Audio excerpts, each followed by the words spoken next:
Now when you make lasagna, it consists of 3 different parts. Your meat sauce, your bechamel sauce, which is a white cheese sauce, and then obviously your pasta. What I've got here is about 2 onions, finely diced. I've got about 4 garlic cloves, very finely chopped. I've got chopped rosemary, chopped thyme, and chopped oregano. Now, I use tinned whole tomatoes. I think they're very, very underrated. The sauce and the tomato has really, really good flavor, especially for this lasagna. Now this recipe is my mother's recipe. She is the queen of lasagna. She makes the best lasagna in the world. So let's get cracking on making the meat sauce.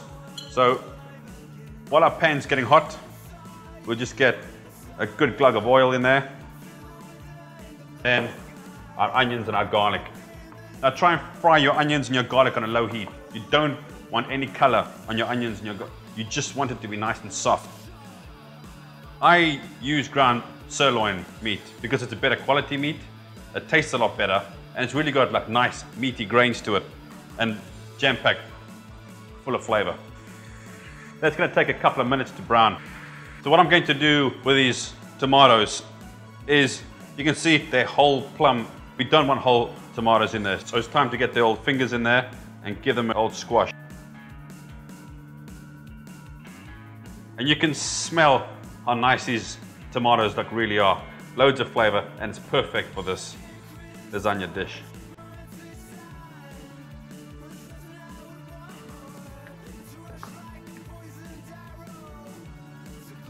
Okay, now that the meat is browning nicely, now it's time to get our chopped tomatoes.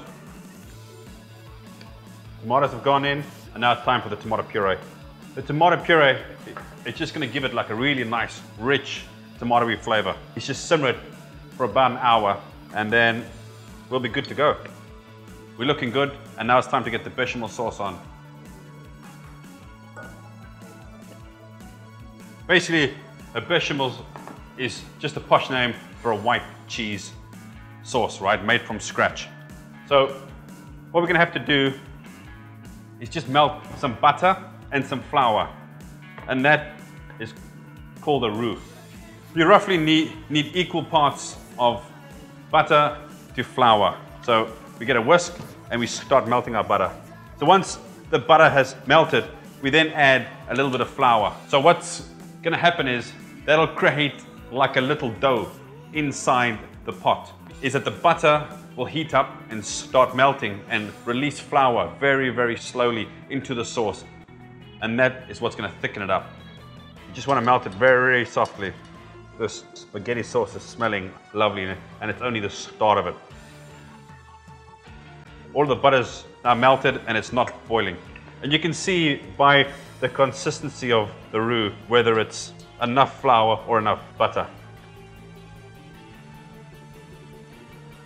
So now we're just going to cook it out in the heat for 1 minute just to get all of that floury flavor out of it.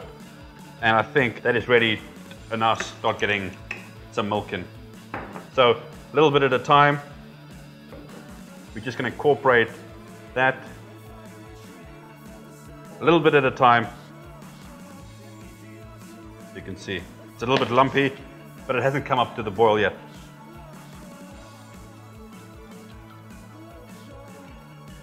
And now we're just going to wait for it to come up to a simmer, and then handful of cheese, salt and pepper, job done.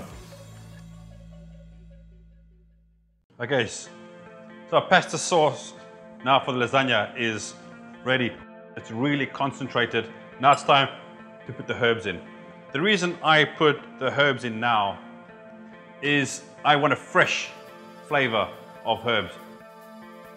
So in that goes, give that a stir, and immediately, as soon as those herbs hit the heat of the sauce, you can smell how fresh it is. Just a couple of teaspoons of brown sugar, just to give it a little sweet kick. You can use white sugar also, not a problem. And immediately, it turns to a darker color because of the sugar. It'll probably simmer for another 2-3 minutes, and then we can get on to layering our lasagna. I'm just soaking our pasta sheets. To layer it up, we've got our meat sauce, our bechamel. We're just going to layer it up. The first layer is meat, and then again, sauce, pasta, meat sauce, pasta, until you come to the very top. Our pasta sheets that have been soaking in the hot water, they're still firm, but you can see very, very pliable. So one sheet in and just give it a little push down.